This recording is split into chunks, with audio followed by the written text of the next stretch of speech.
talagang matindi ito, mga kaibigan. Ha?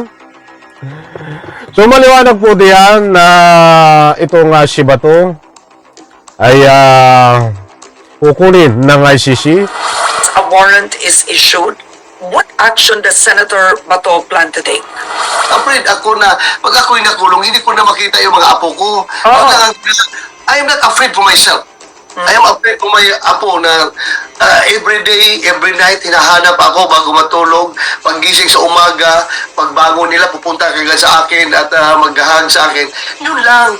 I am afraid for my apo na mawala sila ng lolo na hindi nila makita. Ay wag mo nang isama ang iyong apo sa kulungan. Iiwan mo na lang.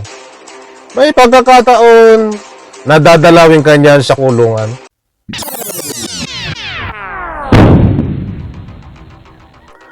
Alright, welcome back to my YouTube channel. I'm Andy's Vlog. Ito, nagparamdam na ang ICC dito ho kay Senador Bato. Senador Bato ay takot makulong. Nagmamakaawa na ho na wag siyang ikulong ng ICC. Aba, ay akala ko ba ay matapang ito? Mga kaibigan, hindi po ito fake news. Gusto ko pong ibahagi sa inyo itong matinding revelasyon ni Senador Bato na halos magmakaawa siya, may kasamang tapang, may kasamang takot dahil ayaw niya pong makulong at ayaw niyang ikulong siya ng ICC, ayaw niya na kunin siya ng ICC sapagkat nagparamdam na ho ang ICC. Eto na, kukunin na itong si Bato. Ito nga ba ay ano ang katotohanan? Tuluyan na bang kukunin si Bato ng ICC sapagkat tungkol dito, ibsay babahagi ko po sa inyo. Ay tingnan nyo po, unawain, pakinggan sapagkat matindi ang mga binitawan ho dito ni Senador Bato. Natakot siya na makulong at ikulong at kunin ng ICC sapagkat nako ay halos magmakaawa na ho. Huwag niyo akong ikulong, sabi niya. Huwag niyo akong ikulong. Maawa na kayo. Dahil kapag kinulong niyo ako, ay ito, yan, binigyan ko lang po kayo ng counting idea. Heto, ibabahagi ko po sa inyo ang mga revelasyon ni Bato. Which may include yourself online. What do you make of the ICC's latest move? Go ahead, make my day. Go Pero ahead. pa rin, sir. Make my Pero pa day. rin. Yes. Go ahead, make my day. Okay. Oh, mga kaibigan, medyo matapang pa dito si Bato. Dahil alam niya na ho na siya ay aarestuhin ng ICC. Nagtatapang-tapangan mo, sabi niya, nagtatapang-tapangan sa kanyang mga sinasabi. Ang sabi niya, go ahead, make my day. Diba?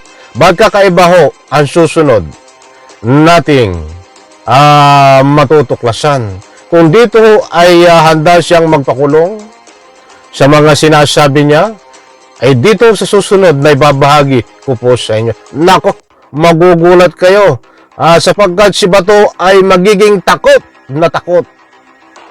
Sabi ko nga sa inyo, ay halos magpakaawa na wag siyang ikulong ng ICC. Ano ang dahilan, mga mahal kung taga-subaybay? Ito po. What has changed? I remember I interviewed you before and you had said you were afraid and now you don't seem afraid anymore. Afraid lang ako. Sabi ko na nga masyado kanyang capitalize yung sabi ko afraid. Afraid ako na pag ako'y nakulong, hindi ko na makita yung mga apo ko. I am not afraid for myself. I am afraid for my apo na every day, every night, hinahanap ako bago matulog. Paggising sa umaga, pagbangon nila, pupunta kagad sa akin at maghahang sa akin. Yun lang. I am afraid for my apo na mawala sila ng lolo na hindi nila makita growing up. At I'm not afraid for myself. I tell you, I've been to many wars already. Ang dami ko na dinalang gira ka rin. Hindi pa ako takot mamatay. Hindi pa ako takot mamatay. So, Takot lang ako yung mga apo na hindi nila ako makita. Yun lang ang sa akin, Karen. what action Ayun mga kaibigan, bakit pupunta naman sa takot, hindi siya takot mamatay? Hindi ka naman papatayin ng ICC, Senador Bato? Ikukulong ka lang naman, ha? Matindi o ito? So maliwanag po mga kaibigan, hindi tayo nagpapakalat ng anumang fake news. Kung nasabi natin na natatakot si Bato, naikulong ng ICC, dahil hindi niya na makikita ang kanyang apo.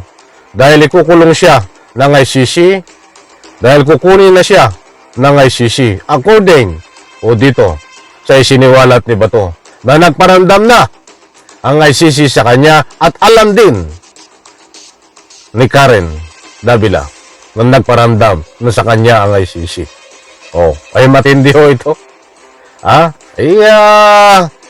Nirespeto natin dahil ang apo talaga ay mahal na mahal ng isang lolo. May marami nagmama sa mga apo. Nirerespeto natin yan. But wala tayong magagawa, Senador Bato, na ikukulong ka na ng ICC, kukunin ka na ng ICC, wag mo nang isama ang iyong apo sa kulungan. Iiwan mo na lang. May pagkakataon na dadalawin ka niyan sa kulungan. Huwag kang mag-alala ba to? Hindi yan ang una at hindi yan ang huli niyong pagkikita ng iyong apo. Dahil alam po natin kapag nasa kulungan ka na at ikukulong ka na ng ICC, pwede kang dalawin ng iyong apo, Senador Bato. Sinama niya ang kanyang apo. So that's why kasama rin sa ating pagtatalakay. Ayaw ko na sanang isama. Dahil bata, minor de edad, ayaw ko sanang isama. Siya ang unang nakabanggit ho, mga kaibigan, bilang pagrespeto sa mga bata. Ito pa, idiretso po natin, mga mahal kong taga-subaybay. do you plan to take? I mean, clearly the ICC investigation is ongoing, and in case a warrant is issued, what action does Senator Bato plan to take?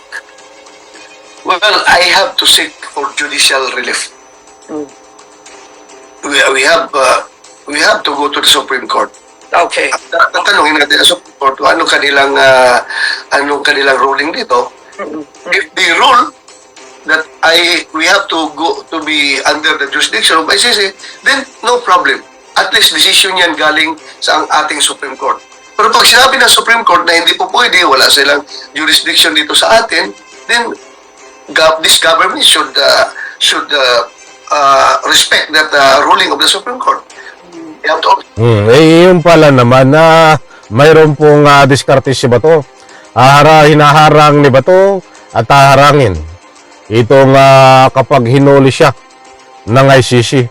Mga kaibigan, kapag lumabas na ang warrant of arrest, ay haharangin niya at tatakbo siya diyan sa Supreme Court. Ay talagang matindi ito, mga kaibigan.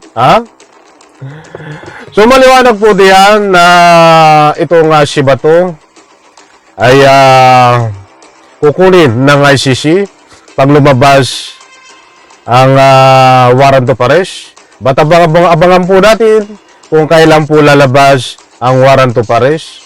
Ayaw ko po magbigay na ng anumang kung kailan lalabas dahil nakatunog na po ako. Pasensya na po kayo sa audio ko at ako ay sinisipon na mamalat. Abangan po natin yun dahil naamoy ko na. Masusurpresa na lang po kayo. Hindi na po ilang tulog na lang.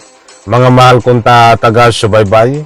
Ayaw ko na mapangunahan dito ang mga kinaukulan na ako ang manguna na sabihin ko.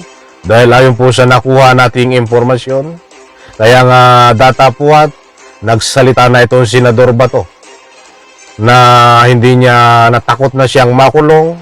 Ang kinatatakutan niya ay hindi niya na makikita ang kanyang apo dahil kukunin na siya ng ICC at ikukulong sa ibang bansa. Kaya dahil ang dahilan niya po, kaya nasabi niya yan, ay nagparamdam na po sa kanya ang ICC.